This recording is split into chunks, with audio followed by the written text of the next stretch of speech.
안녕하세요. 귀로 여는 세상, 영심이의 책방입니다. 편안하고 행복한 시간 되시기 바랍니다.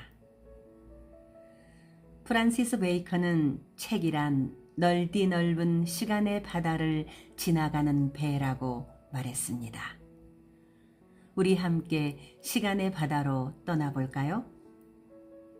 오늘의 목적지는 양영재 작가의 여수역입니다. 소설 여수역은 1948년 여순 사건을 바탕으로 무참하게 희생된 사람들의 이야기를 윤호관의 아들 훈주의 눈으로 풀어낸 르뽀 소설입니다. 이 장편 소설을 총 8편으로 나누어 읽어드립니다. 그럼 양영재 작가의 여수역, 지금 시간의 바다로 출발합니다. 여수역, 양영재. 여수역 광장. 여수역 광장은 넓었다. 유랑극단이 천막 공연을 하고 노래자랑 무대가 설치될 정도로 넓은 장소였다.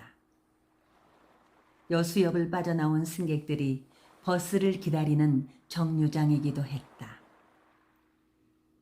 기차를 타고 내리는 사람들이나 오동도나 만성리로 놀러가는 사람들이 만나는 장소였다. 광장에는 커다란 나무가 그늘을 만들어내는 둥그런 화단이 있었다. 일제 감정기 때 만들어진 화단이었다. 화단에는 우리네가 소나무라고 부르고 일본인들이 적송이라고 부르는 나무가 심어져 있었다. 일제가 1930년 여수역을 세우고 나서 기념식수로 심은 나무였다. 홍양숙 아버지 홍이철과 상이용사 후쿠가 광장에서 혈투를 벌이던 1968년으로 치면 수령이 38년이나 된 거목이었다. 소나무가 심어진 화단은 50명은 좋게 둘러앉아도 될 정도로 넓었다. 여름에는 단물 장사꾼, 겨울에는 군고구마 장사꾼과 낫 담배를 파는 까치 장사꾼들이 진을 치고 있는 장소이기도 했다. 화단에는 장사꾼만 걸터 앉아 있는 것이 아니라 불황인들도 널브러져 있었다.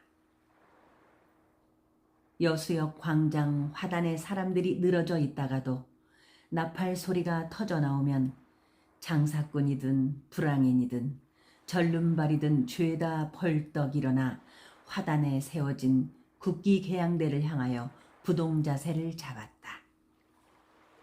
그 모습들은 꼭 마네킹이 서 있는 것 같았다. 나팔 스피커는 플랫폼 기둥에만 매달려 있는 것이 아니라 여수역 지붕에도 얹혀 있었다. 나팔 스피커에서는 국기에 대한 맹세문이 터져 나왔다. 나는 자랑스런 태극기 앞에 조국의 통일과 번영을 위하여 정의와 진실로서 충성을 다할 것을 다짐합니다.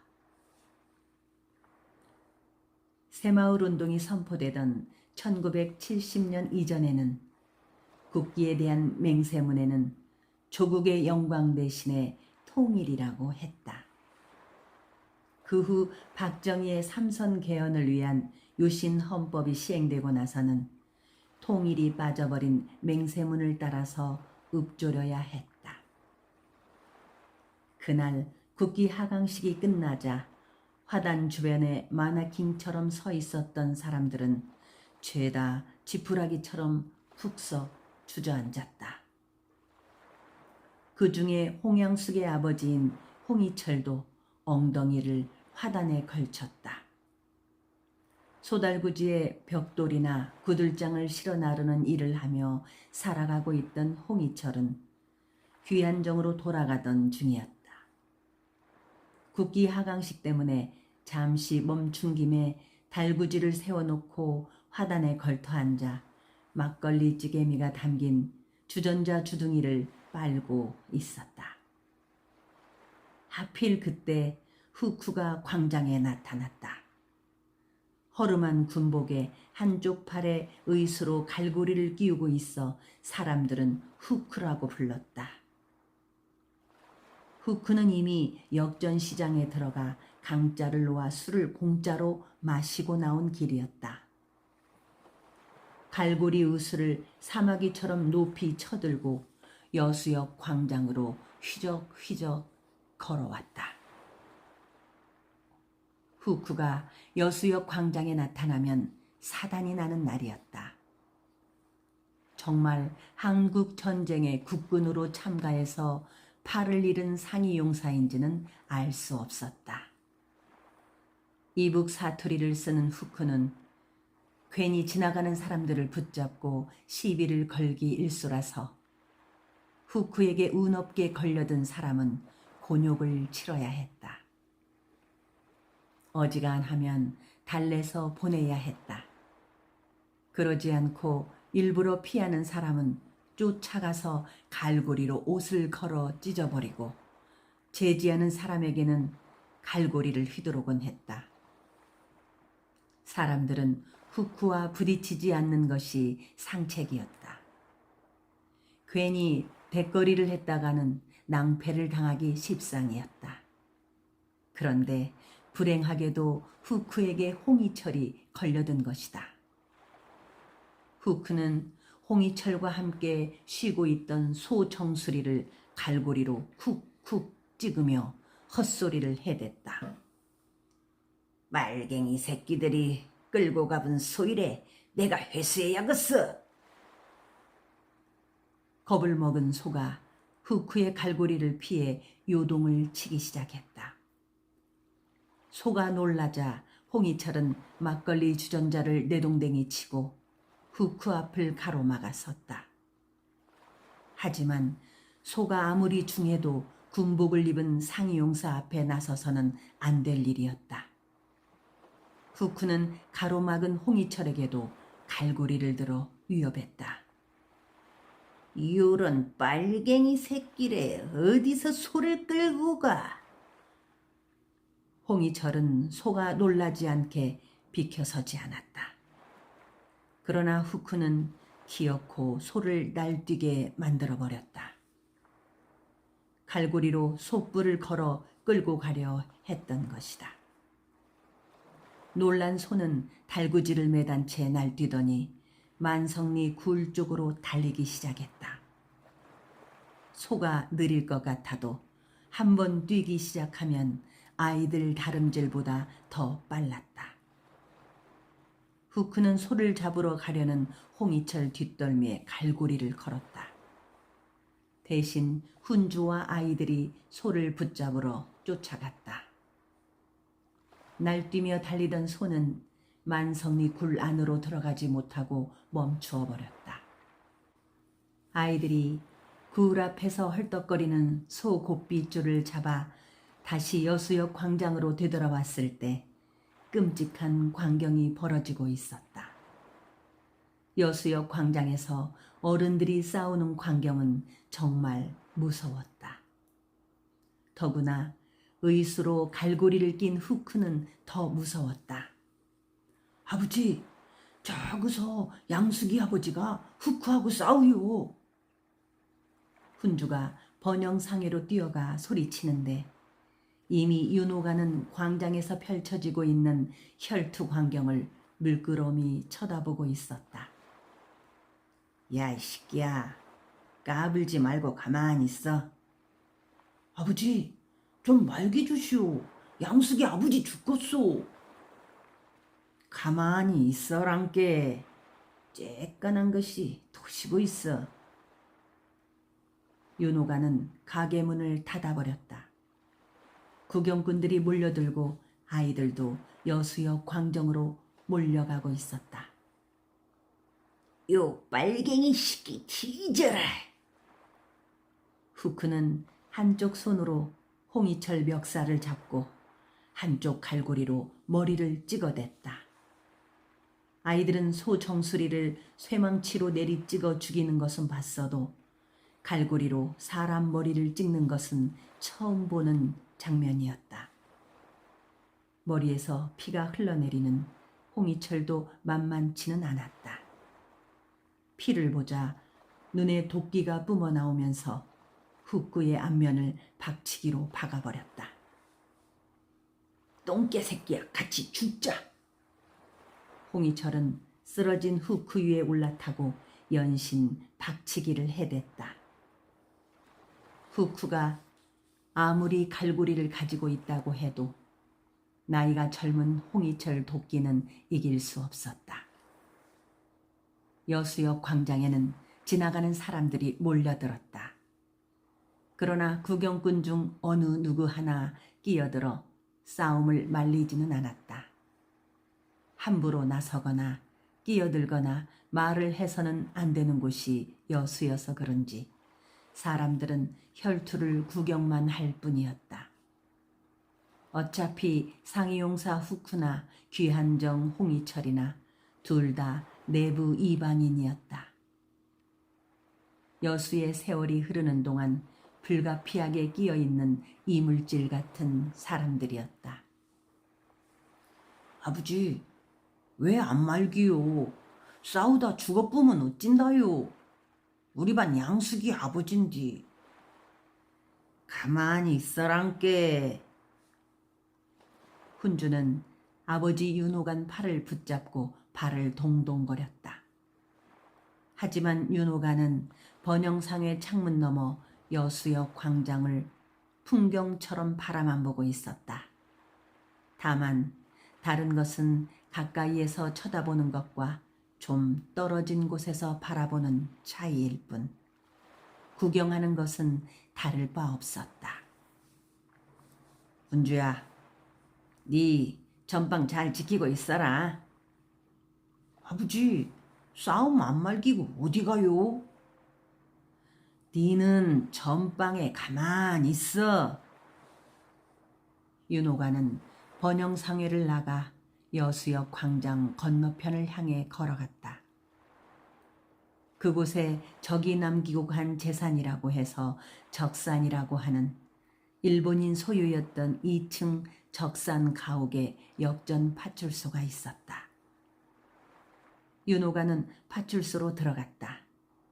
잠시 후 파출소 경찰이 방망이를 들고 천천히 여수역 광장으로 건너왔다. 아이들이 경찰을 보고 먼저 길을 텄고 구경꾼들이 물러났다. 경찰은 홍이철 머리를 방망이로 툭툭 치고선 등짝을 움켜쥐었다. 경찰이 나타나고 나서야 여수역 광장에 몰려든 사람들은 흩어지고 안정을 되찾았다. 광장에서 혈투가 벌어지고 나서 며칠 후 여수역 뒤 바닷가에는 가마니로 덮어놓은 시체의 한 구가 발목만 내놓은 채 널려 있었다. 바닷물에 둥둥 떠있는 아름드리 통나무들 사이에서 일꾼들이 건져 올린 시체였다. 여수역 뒤 바다에는 사람이 10명이 올라서도 물에 가라앉지 않는 아름드리 통나무가 바다 위에 떠서 소금물에 절여지고 있었다. 제재소에서 일하는 일꾼들이 통나무 위에서 도시락을 먹고 앉아서 쉬기도 할 정도로 큰 나무들이었다. 합판이나 목재로 가공하기 위해 보르네오에서 수입해와서 바닷물에 절이고 있는 나무 위에 제사라도 지내려고 했는지 소주병이 바닷물에 빠지지도 않고 세워져 있었다. 기찻길에서 놀던 조무래기 아이들이 소식을 듣고 몰려갔다. 포대기에 아기를 업은 여자가 머리까지 뒤덮은 가마니 밑으로 나온 시체의 발목을 붙잡고 통곡하고 있었다. 홍양숙 엄마였다. 곁에는 계집아이가 멍한 표정을 짓고 서 있었다. 이발소에서 바리캉으로 귀 밑까지 깎아 올린 단발머리 홍양숙이었다.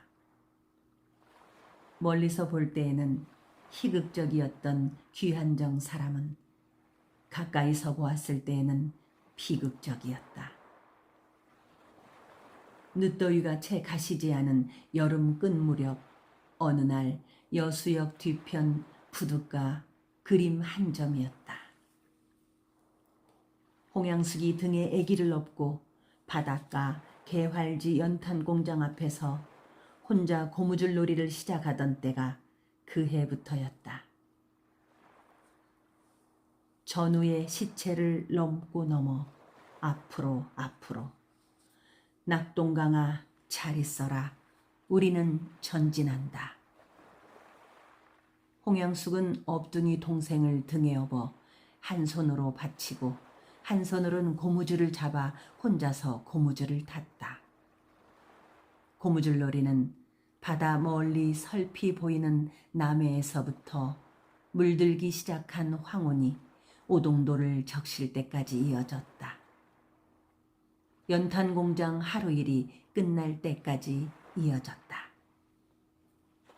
그해 겨울부터 홍양숙 엄마는 번영상 위에 머리를 조아리고 들어와 외상으로 봉지쌀과 연탄을 가져가기 시작했다.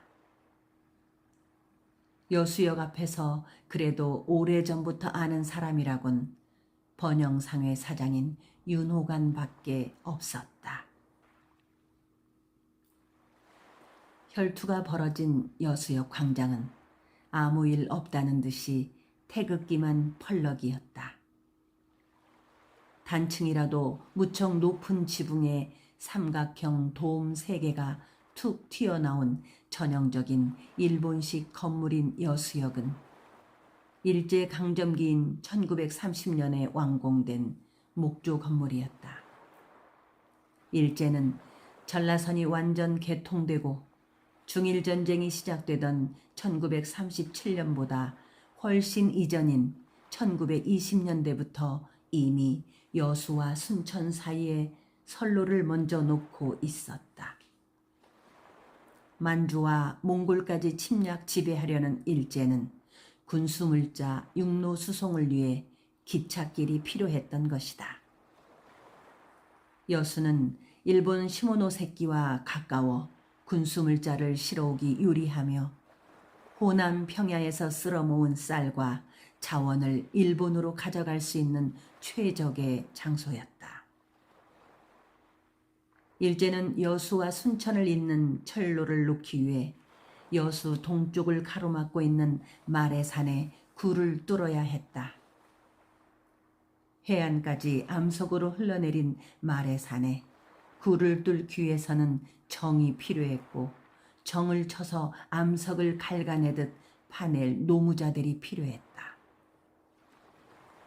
암석을 정으로 찍어 파야 하는 일이란 그야말로 쥐가 쥐구멍을 만들기 위해 이빨로 거대한 바위를 갉아서 구멍을 관통시키려는 것이나 다름없었다. 만주에서 끌고 온 꿀이라고 부르는 중국인과 강제 동원된 조선인들이 쥐 역할을 했다. 일제는 중국인 꿀이들과 조선인 노무자를 수용할 막사가 필요하여 여수역 옆 바닷가 개활지에 막사를 지어 수용했다. 긴 장방형 수용소는 군대 막사처럼 가운데 통로가 있고 양쪽으로 판자를 대어 창고처럼 만들었다. 그 가축 막사 같은 곳이 바로 귀한정 판자촌의 원래 모습이었다. 만성리 굴을 뚫고 나서 여수역을 완공한 일제는 지붕에서 땅까지 닿는 거대한 일장기 2개를 교차로 세워놓았다. 조선인 여수 학생들이 일본으로 수학여행을 떠나기 전에는 여수역 광장에서 일장기를 배경으로 기념사진을 찍었다. 일본도를 옆구리에 찬 조선인 순사와 함께 기념사진을 찍었다. 그리곤 일본 천황이 있는 동쪽을 향해 허리 숙여 인사를 하는 동방요배를 한 다음 일제가 조선인을 동원하여 만든 신항구 부두에서 일본 시모노세키로 가는 배를 탔다. 조선이 일제에서 해방되자 여수역에 세워졌던 일장기는 미군에 의해 내려졌다. 대신 미국 성조기가 여수역 천장보다 더 높이 올라가 펄럭였다. 일제징용으로 끌려갔던 사람들도 귀국선을 타고 여수로 귀환했다. 몽양 여운형이 중심이 된 조선건국준비위원회 지역자치조직인 여수인민위원회가 귀환동포 전재민 구호소로 천막을 치고 구호 활동을 했던 장소 중에 한 곳이 바로 귀환정이었다.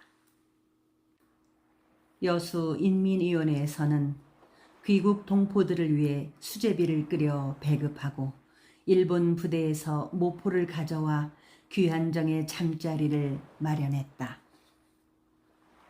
여수로 귀환한 동포들 중 갈 곳이 마땅치 않은 사람들은 막사에 눌러앉아 칸을 나누고 벽을 세워 방을 만들었다.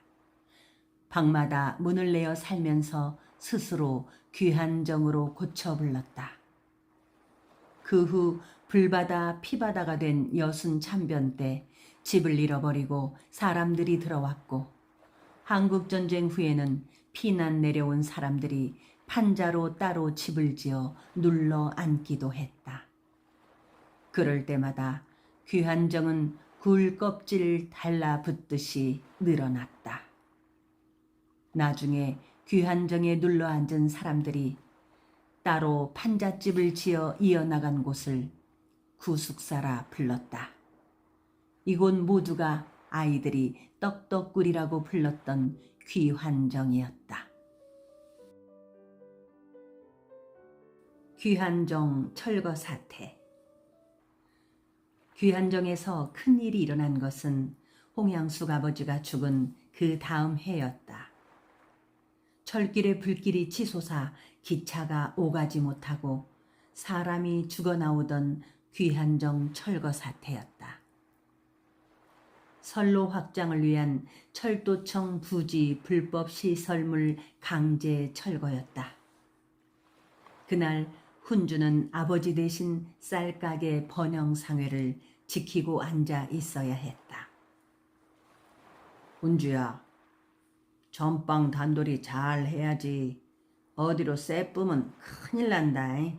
알겠냐? 알았소라. 아무데도 안 나가라. 윤호가는 연탄을 가득 실은 손수레를 끌고 가면서 훈주에게 신신당부를 했다. 80kg 쌀 한 가마니는 주문한 집까지 배달을 가서 뒤주에 넣어주고 와도 금방이지만 연탄은 달랐다. 연탄 배달만 하는 사람이 있어도 인건비 아낀다며 직접 배달을 했다. 번영상에는 연탄과 쌀뿐만 아니라 석유까지 팔았다.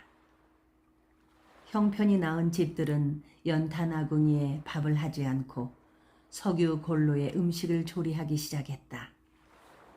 그만큼 훈주가 가게를 지키고 있으면 팔아야 할 것도 많지만 또 그만큼 삥땅을 쳐서 용돈 벌이를 할 수 있는 기회도 많았다. 훈주는 쌀가마니 위에 척 올라앉아 유리창 너머로 지나가는 사람들을 지켜보고 있었다. 가게 미닫이문 상반신은 쪽창으로 되어 있어 지나가는 행인들 모습이 굴절되어 비쳤다. 그래도 업둥이 동생을 업은 홍양숙은 금방 알아볼 수 있었다. 홍양숙은 훈주가 들어오라고 하지도 않았는데 미닫이 문을 옆으로 조심히 밀고 들어왔다. 낯빛은 노랗게 떴고 몸은 사시나무 떨듯 떨고 있었다. 등에 업은 업둥이 애기는 배가 고픈지 자지러지게 울고 있었다. 홍양숙도 울고 있었다. 왜 그냐? 훈주야, 우리 엄마 못 봤다냐? 누구 엄마가 연탄 공장에 있겠지. 여기 있겠냐? 어디 갔다냐, 우리 엄마. 근데 니 왜 우냐? 연탄 공장 공터에서 고무줄 놀이를 하고 있든지 아니면 바닷가에서 고동을 줍고 있든지 할 시간에 홍양숙이 울면서 번영상회로 들어왔다. 훈주가 가만 살펴보니 홍양숙 머리통에서는 뻘건 피가 귓전까지 흘러내리고 있었다. 술래잡기를 하다가 공터에 쌓아놓은 구들장에 머리를 부딪혀 피가 난 줄 알았다. 우리 엄마 죽어보면 어찌구나. 왜 그냥 깨? 사람이 죽었어야. 뭐? 어디서 사람이 죽어야? 홍양숙이 덜덜 떨리는 손가락으로 가리킨 곳은 여수역 뒤쪽이었다. 훈주가 가게 밖으로 나가보니 기찻길에 검은 연기가 치솟아 오르고 있었다. 귀안정에 불이 난 줄 알았다. 그런데 불자동차는 보이지 않고 경찰 특공대들만 잔뜩 있었다. 경찰 특공대들은 긴 방망이와 곡괭이를 들고 있거나 돌을 집어서 철길 건너로 던지고 있었다. 귀안정 쪽에서도 역시 작은 돌이 날아오고 있었다. 기찻길을 사이에 두고 경찰과 귀안정 사람들이 서로 투석전을 벌이고 있었다. 어른들이 서로 싸우는 광경은 정말 무서웠다. 그것도 패를 나누어 싸우면 더 무서웠다. 더구나 한쪽이 경찰들이라면 지옥에서 일어난 싸움이나 다름없었다.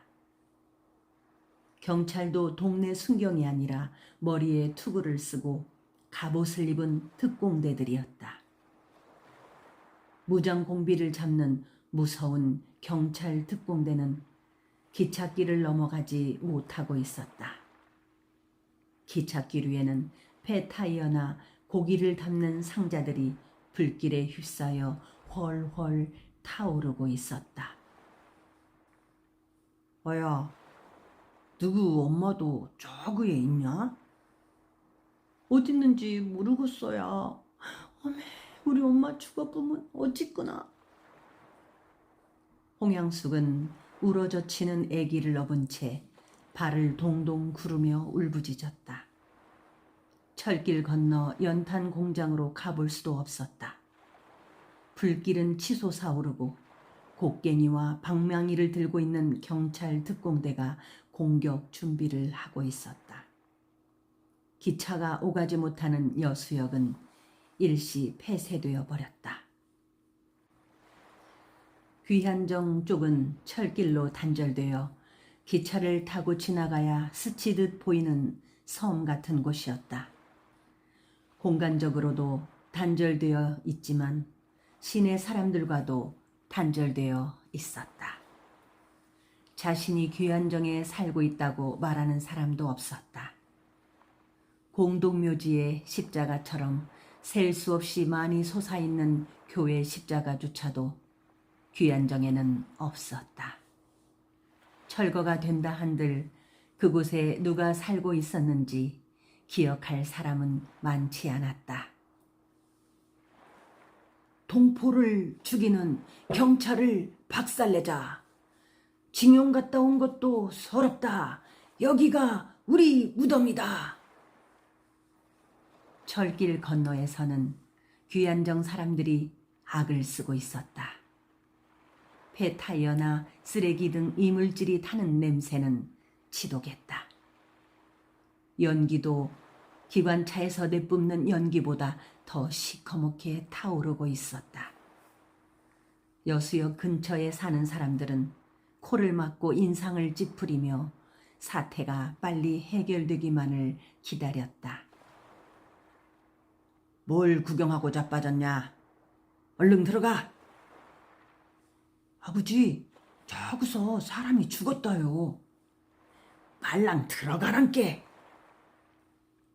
연탄 배달을 갔다 온 윤호가는 훈주 머리를 툭 쳐서 번영상회 안으로 밀어 넣어버렸다. 윤호가는 가게 안 구석에서 애기를 업고 벌벌 떨고 있는 홍양숙을 보고도 본체만체 하고서는 의자에 앉아 코를 벌름거렸다. 그때 가게 안으로 경찰 특공대 한 명이 들어섰다. 물 좀 주시오.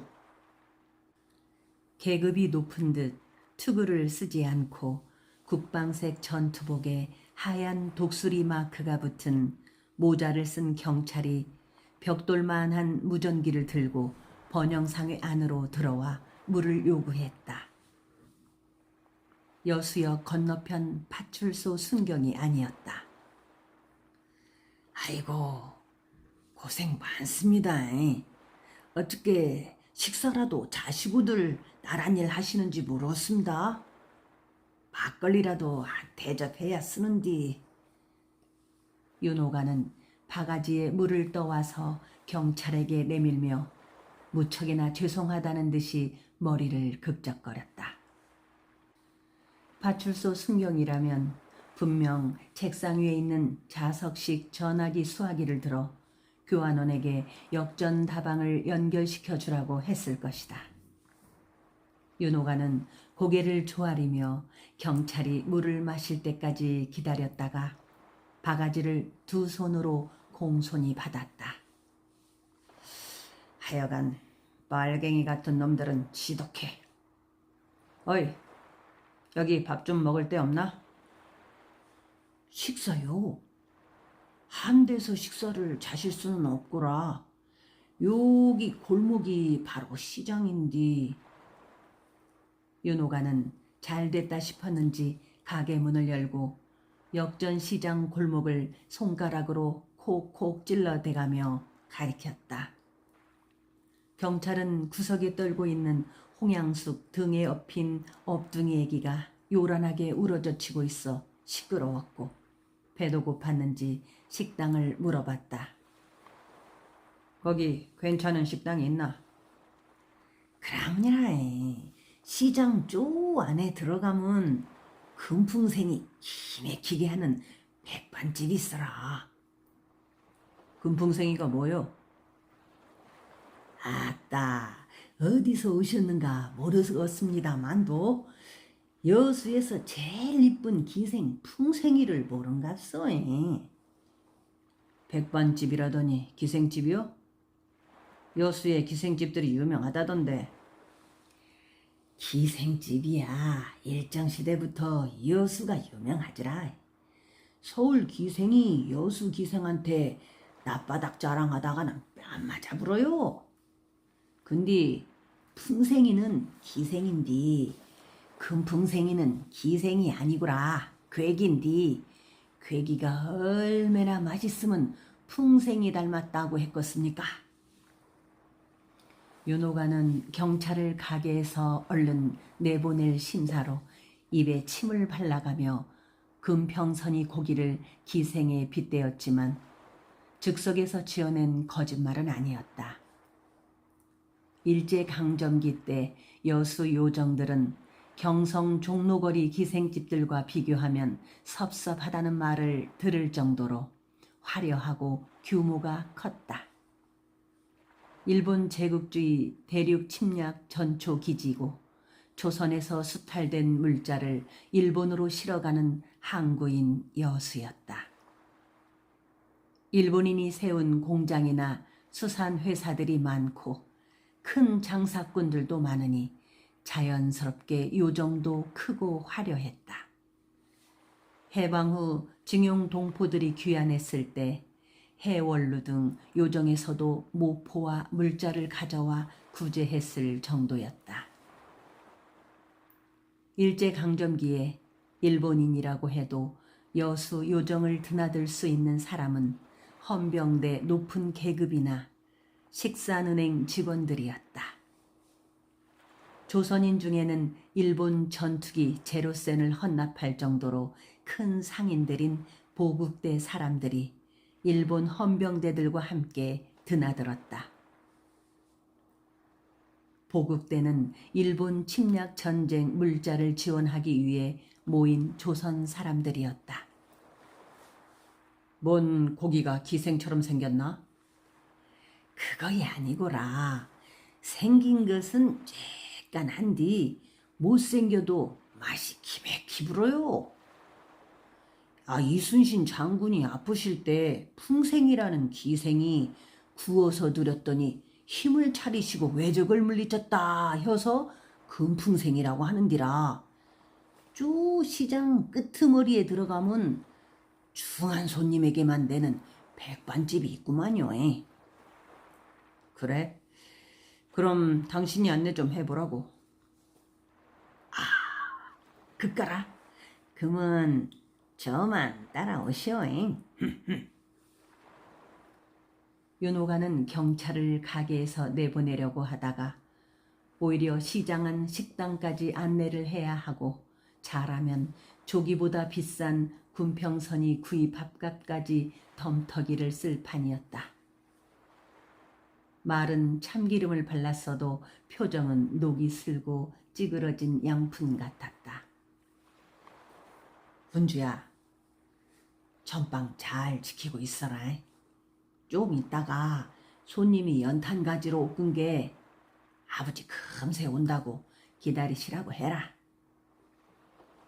연탄 다 떨어졌는디라.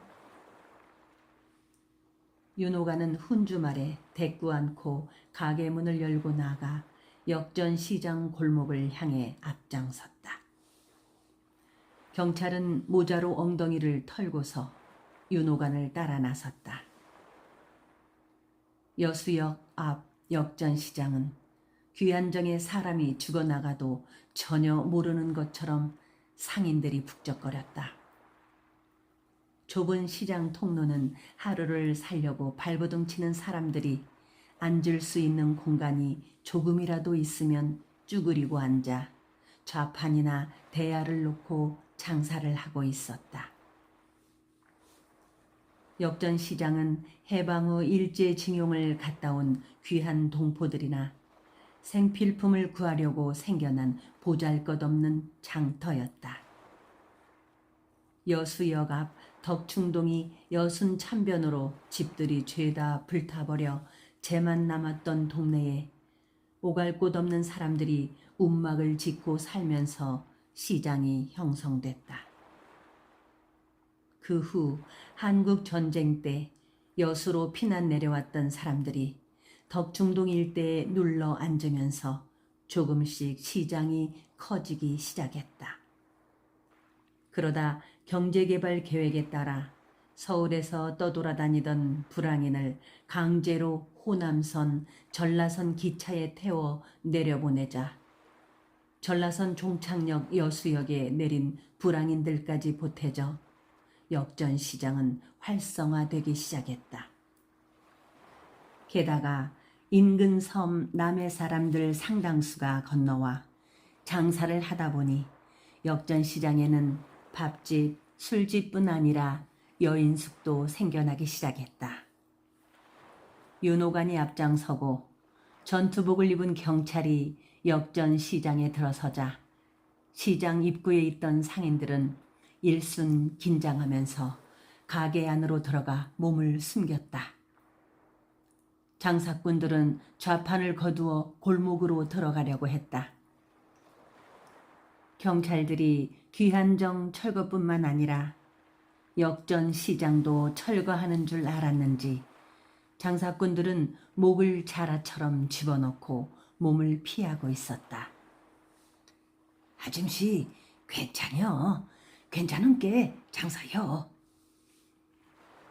소쿠리에 말린 생선을 올려놓고 파는 아줌마가 몸을 피하려 하자 윤호가는 뒷짐을 지고 안심시켰다.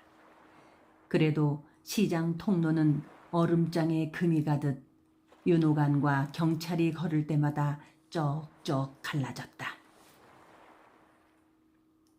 장을 보러 온 사람들도 얼른 양쪽으로 비켜섰다.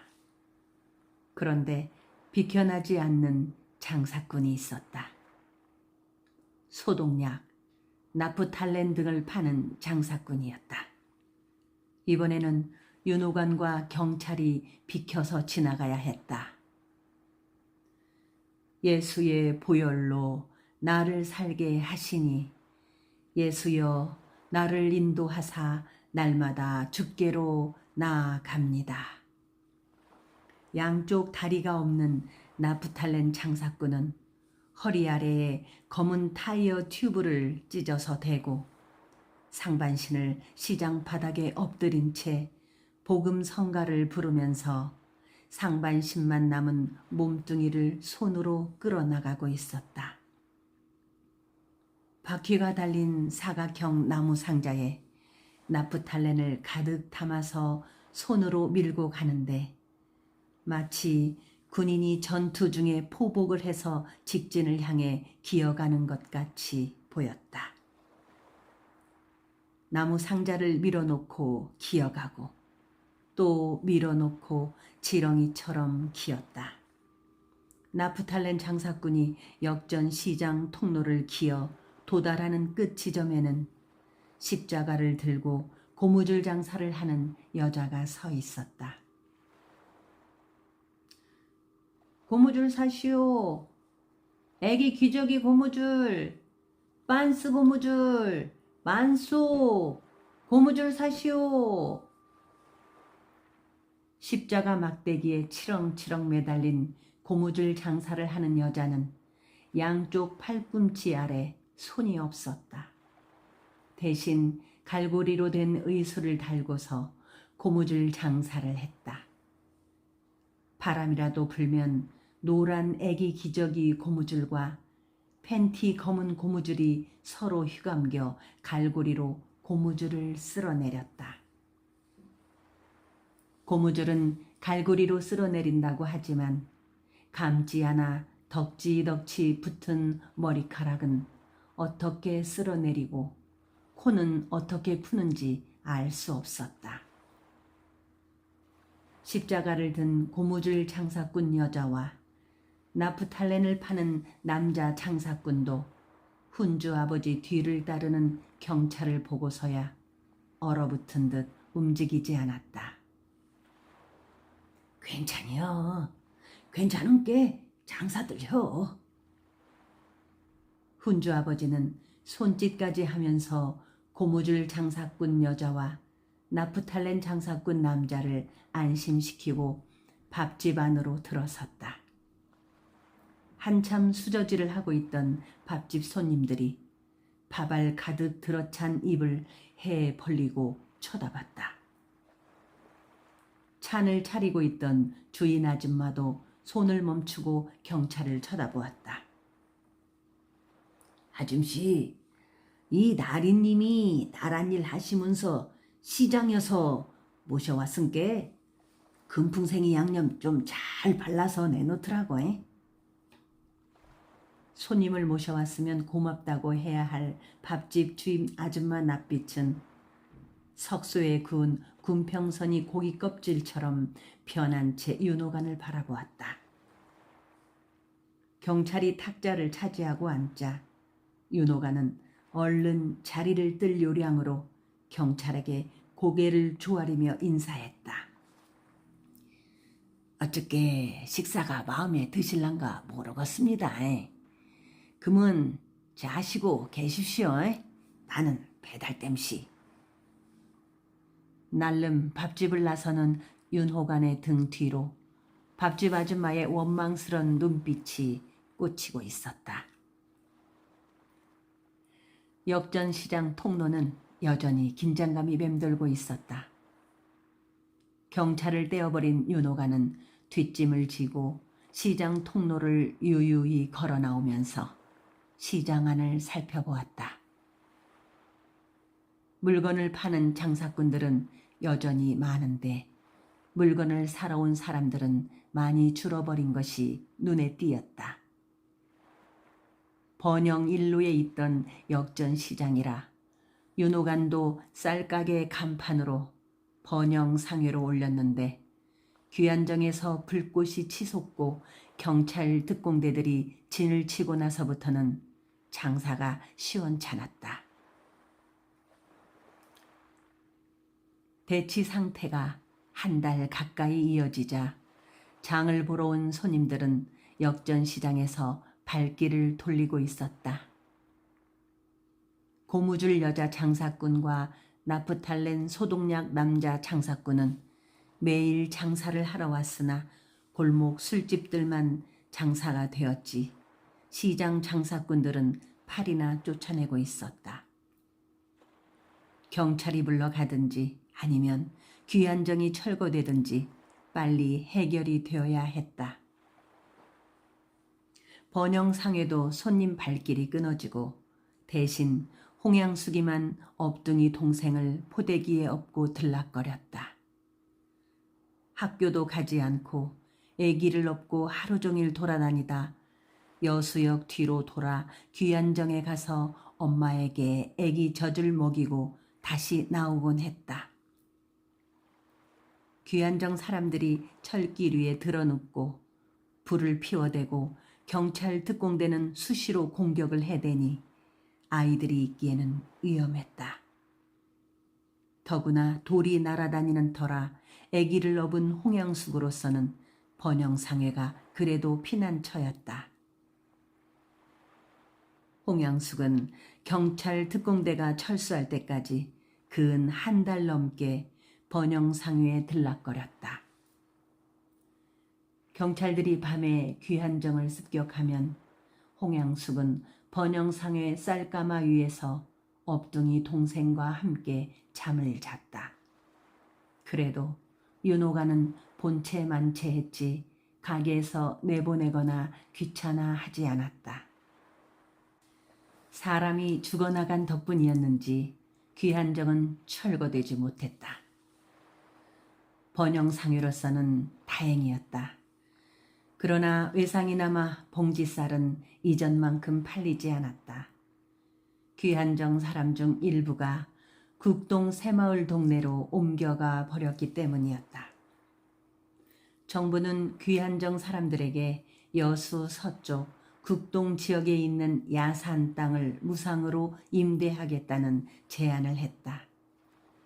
시달림을 견디지 못한 구숙사 사람들 일부는 정부에서 제공한 무상 임대 국동 야산으로 옮겨갔지만 귀한정 사람들은 버티었다. 일제로부터 해방된 조국으로 돌아온 동포들을 위해 여수인민위원회가 정착촌으로 마련해준 땅에서 떠날 수 없다는 것이었다. 징용으로 끌려갔다 나라가 해방되어 내 나라, 내 땅에 귀환했는데 또다시 징용처럼 끌려갈 바에는 혀를 깨물고 죽는 것이 낫다고 버티었다. 국동 야산 새마을 동네로 옮겨가지 않은 사람 중에는 홍양숙 엄마도 있었다. 여수 서쪽 새마을 동네는 홍양숙 일가나 윤호간도 갈 수 없는 지역이었다. 새마을 동네. 몹시도 춥고 무서웠던 밤이었다.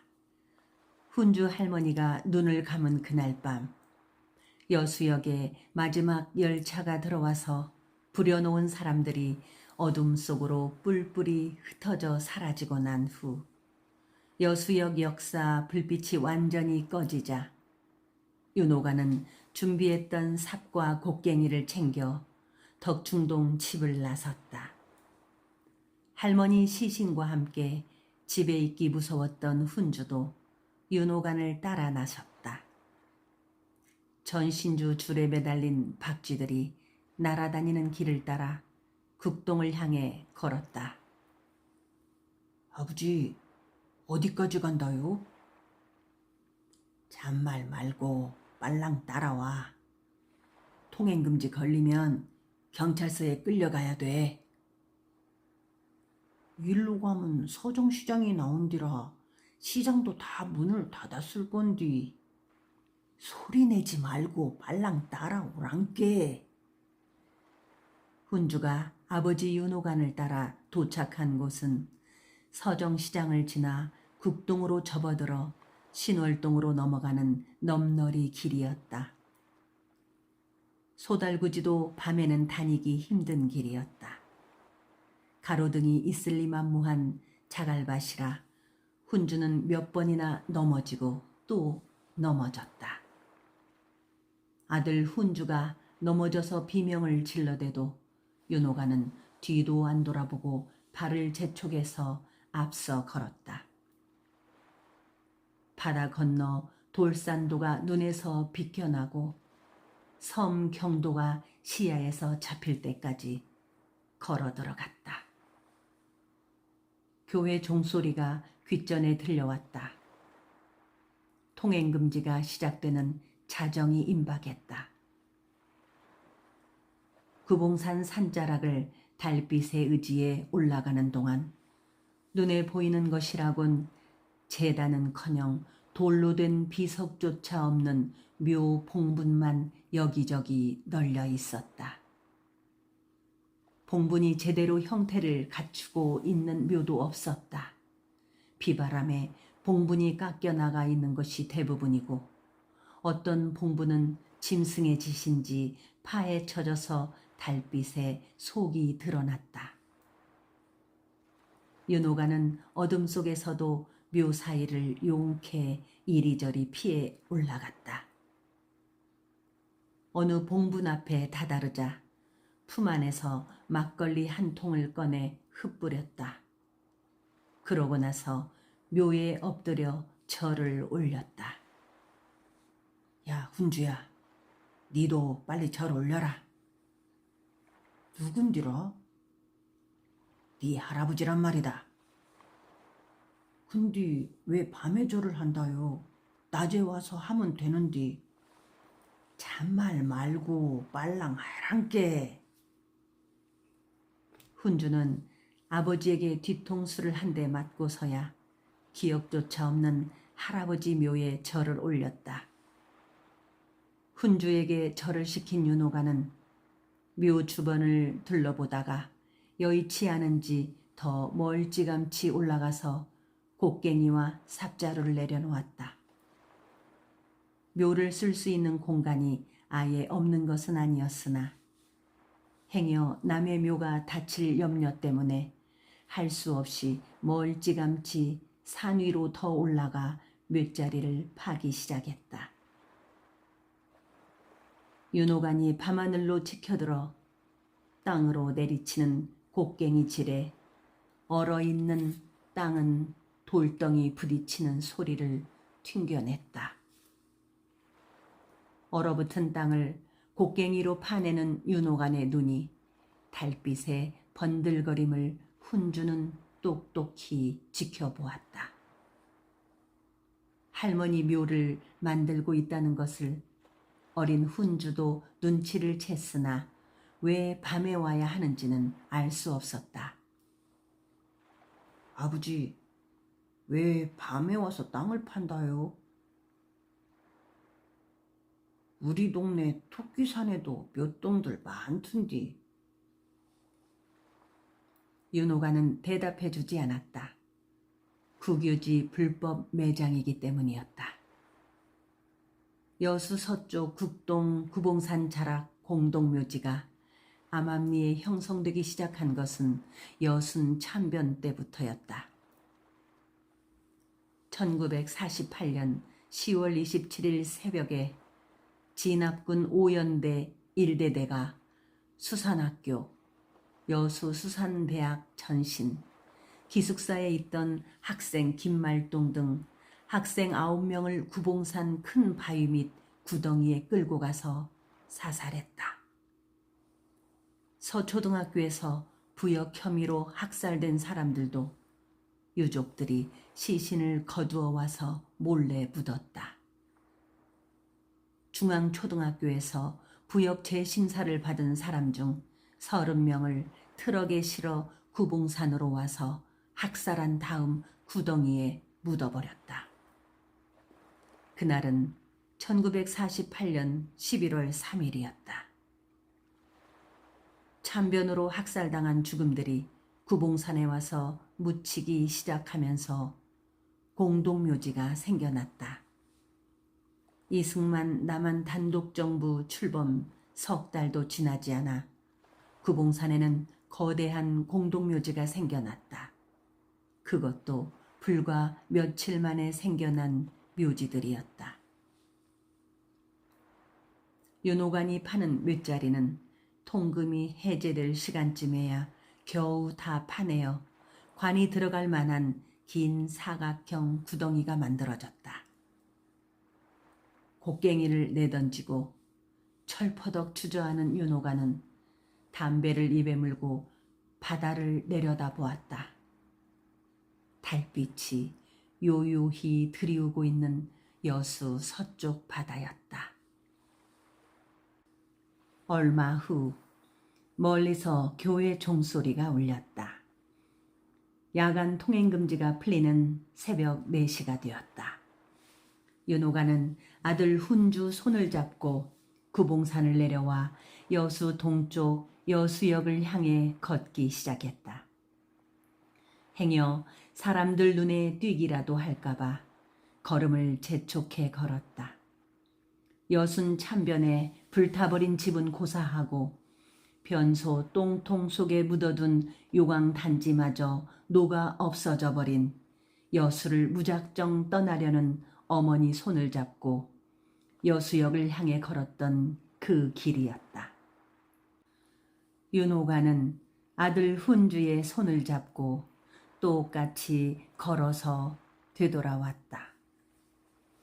훈주가 아버지와 함께 덕충동 집으로 돌아와 보니 삭풍이 파고드는 방 안에 할머니가 반드시 누워서 솜니부를 머리 위까지 뒤집어 쓰고 있었다. 수의도 갈아입지 못하고 시신을 가릴 병풍도 없이 그저 이불만 뒤집어 쓴 채 누워 있었다. 윤호관과 훈주도 할머니 시신 옆에 누워 잠을 자야 했다. 이불도 깔지 않고 들어놓은 바람에 살이 에일 듯 몹시 추웠다. 할머니 시신이 부패할까봐 방에 연탄을 떼지 않아 얼음장 위에 누운 것 같았다. 훈주는 너무나 추워 이불을 끄집어 당겨 덮었다. 할머니 시신을 덮은 솜이불이었다. 다시 밤이 되었다. 여수가 어둠에 휩싸이고 사람들 발걸음이 사라졌다. 교회 종소리가 울리기 전에 윤호가는 시신을 얹은 손수레를 끌고 덕충동을 나섰다. 훈주도 아버지를 따라 나서야 했다. 할머니 시신은 관에 들어가지도 못한 채 손수레에 실렸다. 수이나 관을 마련하려면 어떻게 해서든 마련하겠으나 윤호가는 자신의 어머니가 숨을 거둘 때 입고 있었던 옷 그대로 시신에 이불을 둘둘 말아 끈으로 묶어 손수레에 실었다. 훈주야, 네 절대로 할머니 돌아가셨다는 말을 하면 안 된다. 왜라? 하여간 어느 누구한테도 말하면 안 된단 말이다. 그리고 기간정 할매한테는 절대로 말하면 안 된다. 홍영숙이 할매라? 그래. 왜라? 좋다고 깨춤춘단 말이다. 사람이 죽었는지 왜 깨춤을 춘다요? 그니께 하여간 절대로 말하면 안 된다. 알겠냐? 예, 알겠소라. 절대로 말 안 할게라. 옳지. 그래야 쓴다. 훈주는 할머니 시신을 실은 손수레를 끌고 덕충동 집을 나서는 아버지 눈자위가 달빛에 번들거리더니 이내 뺨을 타고 눈물이 흘러내리는 것을 보고서야 대답했다. 왜 그래야 하는지 몰랐지만 아버지에게 물을 수는 없었다. 사람이 죽으면 죽은 사람은 상여를 타야 했다. 죽은 이를 수의 입혀 관에 넣고 상여에 실어 장지로 가야 했다. 요령잡이가 종을 울리며 상여꾼들을 이끌고 나가는 것을 숱하게 봐왔던 훈주였다. 그러나 훈주 할머니가 이승의 마지막 길을 떠날 때는 상여가 아닌 손수레를 타고 가야 했다. 곡소리도 없이 밤을 틈타 아무도 모르게 길을 떠나야 했다. 훈주 할머니는 그렇게 구봉산 산자락에 묻혔다. 그 후로 훈주는 한 번도 국동 구봉산을 가본 적이 없었다. 가봤자 할머니, 할아버지 묘소는 없었다. 귀환정 철거 사태가 일어난 그 다음 해 새마을운동이 선포되고 귀환정 사람들 중 일부인 구숙사 사람들이 정부가 제시한 땅으로 이주했다. 적어도 정부에서 허가해준 땅에서 숨이라도 제대로 쉬며 살아보겠다는 사람들이 옮겨갔다. 허가된 내부 이민자 수용지대였다. 국동 구봉산 산자락이었다. 그리고 사람들은 그곳을 새마을 동네라고 불렀다. 그해 추석을 얼마 남기지 않은 가을 초입 때였다. 국동 공동묘지로 벌초를 갔다 온 윤호가는 번영상의 문을 벌컥 열고 들어와 가져간 낫을 쌀가마니에 꽂았다. 저것들을 다 죽여버린다. 아버지, 왜구요? 윤호가는 쌀가마니에 꽂았던 낫을 다시 빼들고 여수역 넘어 귀한정 쪽을 노려보았다. 그러나 귀한정에는 낫을 꽂을 사람은 없었다. 국동 구봉산으로 이주를 거부한 사람들만 남아있었다. 나라를 잃어 징용 갔다 온 것만 해도 서러운데 내 나라, 내 땅에서 다시 쫓겨날 수 없다고 버틴 사람들이었다. 그러나 정부가 제시한 국동 구봉산 산자락으로 보따리를 싸서 간 사람들은 그만 오금이 저려 주저앉고 말았다. 그곳은 여순 참변 때 떼죽음을 당한 사람들 유족들이 남모르게 한두 명씩 매장하면서 자연스럽게 형성된 무연고 공동묘지였다. 귀환정 구숙사에서 옮겨온 사람들은 자신들이 살 판잣집을 지키기 위해 어쩔 수 없이 묘들을 밀어버렸다. 누구의 묘인지 도무지 알 수 없는 국동 유령묘들은 자연스럽게 여수에서 흔적이 없어졌다. 대한민국 초대 정부를 세우는데 이물질로 죽음을 당했던 묘들은 역시 시민으로서 대접받지 못하는 이방인 같은 귀한정 사람들에 의해 청소되었던 것이다. 윤호가는 귀한정을 노려보며 손에 쥔 낫을 힘없이 바닥에 떨어뜨릴 수밖에 없었다. 원한과 닭똥 같은 눈물도 낫과 함께 떨어졌다. 어쩔 수 없는 일이었다. 돌비석 하나 무덤에 꽂아놓지 못했고 훤한 낮에 성묘 한 번 가지 못했던 윤호간 부모 무덤이었다. 그나마 이제는 부모 뼈조각조차 찾을 수 없게 되었던 것이다. 아버지, 왜 우요? 훈주야, 니는 말이다. 애비가 죽으면 절대로 여수에 묻으면 안 돼야. 아버지가 왜 죽는다요? 야, 새끼야. 아버지가 언젠가는 죽고 남은 여수 땅에는 묻지 말고 화장을 해서 오동도 앞바다에 뿌리란 말이다. 알겠냐, 훈주야? 아버지, 화장은 여자들이 하는 것인데. 윤호가는 아들의 어린 가슴팍에 자신의 이마를 받고 신신당부를 했다.